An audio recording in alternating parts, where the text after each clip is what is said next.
garee tokkoof deebii kennuu dhufee baay'ee yaada namaatiif deebii kennuu hin barbaadu. Komantii namaallee ol baasuu hin barbaadu keessaa wanni namni namaa barreessu kana fa'a amala kee keessatti hin fedhu. Abbaan waan jedheef qaba. Nama tokko tokkotu keessaan dhufee karaa sooshaal miidiyaan fayyadamu. Tiiktookii qofa miti karaa feesbuukaa fa'aani. Ati maaliif waa'ee nageenya kana lallabdaa jedhaniiti boo'u. Ani gareen sun garee lama. Garee waraana bosona jiru deeggaruu fi garee siyaasa magaalaadhaa biyya kana hoogganaa jiru deeggaruutu iyyuu boo'a. Lachuu waa'ee nageenyaa yoo dubbatan irritee ta'anii lolu si abaaru. Kunis nuti isaan balleessuudhaa fi torbaanonni waan nu hafeef jecha isaan deeggaruu fi waa'ee nagaa lallabdaa jedha miti. Kunis Finfinnee marsinee bilisiginnaa balleessuu waan dhiyaannee jirruu fi isaan baraaruuf lallabdaa jedhan lakki.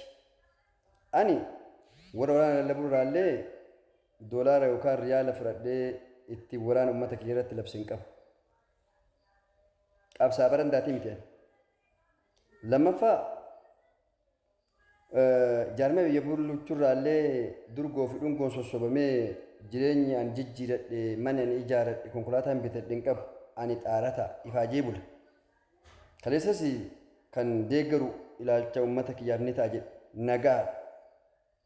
Ilaalchi siyaasa kee caalaa uummata kiyya baraaruu barbaada. Fedhu jaarmaan kee kaleessaa waraanatti amanuu danda'a yookaan ammoo iyyuu paartii bulchuutti amanuu danda'a. Ani hadhatti fi yoomillee kan amanu jaarmee siyaasa hundaa olitti siyaasa Oromoo hundaa olitti uummata Oromootu caala. Uummanni Oromoo hadha ammoo iyyuu nagaa barbaada. Kanaaf waa'ee nagaa dubbadha. An guyyaa oolmaatti yoo jedhee galee yeroo boqonnaa kootti kan dubbadhu malee akka gariitti barandaa taa'ee itti cabsi irra marsii Finfinnee torbaan tokkotti keessaa baafnaa yookaan ammoo iyyuu amma torbaan tokkotti warra bosonaa balleessine waan jedhu keessaa hin qabu. Hunduu karaatti fakkaateen siyaasa isaati qabsoo geggeessee qabsaa jira. Ani garuu qabsoo isin geggeessitan irraa yookaan nuti an geggeessurraa ummanni geggeessinuuf uummata Oromoo yoo ta'e uummata Oromoo haa baraaru waan jedhu fira deebi'ee waa'ee nagaa dubbadha. An akka nama tokkootti jaarmee siyaasaa deeggaru ni qabaachuus qaba. Atis akkasuma kan viidiyoo kana daawwachaa jirtu. Garuu jaarmee siyaasaa kiyyaaf kee irra eenyu akka caalu beekta uummata Oromooti. Mataa jirutti sabbata maran jedha Oromoo yoo mammaaku. Mataa jirutti sabbata yookaan shaashii maruun Oromoo jiru irratti kan hadha bulchaa jirullee itti fuftee bulchita. Kan hadhanii bulche jettee lolaa jirtulleen dhuftee bulchita.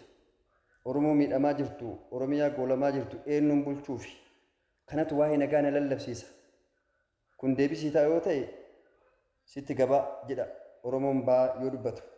Siif hin ta'u yoo ta'e ammoo iyyuu ani waan naaf ta'u dubbadhe malee waan siif ta'u miti. Kan dubbadhu waan uummata kiyyaaf ta'u. Uummata kiyyatu nagaa dheebotee nagaa barbaada. Kanaafiyyuu ammas borus nagaa ni lallaba. Wani lallabuuf kanaaf siif galee natti fakkaata. Yoo siif galuu baate daree barnootaatti kottu. Maduree nageenyi jedhu guyyaatii miti waggaatti barsiisanii dhumuu hin danda'amu waan ta'eef si barsiisa. Biyya nageenyi hin jirre bakki dhaabatanii kolfanii miti bakki dhaabatanii bu'anuu rakkisaadhaa jedhan hayyoonni. Hadha garuu warri nagaa dhabuu Oromiyaa jalatti dhokattanii qabeenya horattan karaa lachuunuu jechuu kiyyaa waa'ee nagaa yoo dubbatan wanni isin abaarsu hin beeku. Kan nagaan feene sheexana qofa an ka beeku. Ati garuu sheexana lafa deemu kan maqaa namaa moggaafatee huccuu uffatee deemu kan bobba'ee galu kan bitatee gurgurachaa oolu nama ajaa'iba. Maaltu isin aasa? Maaltu nama isin arrabsiisa?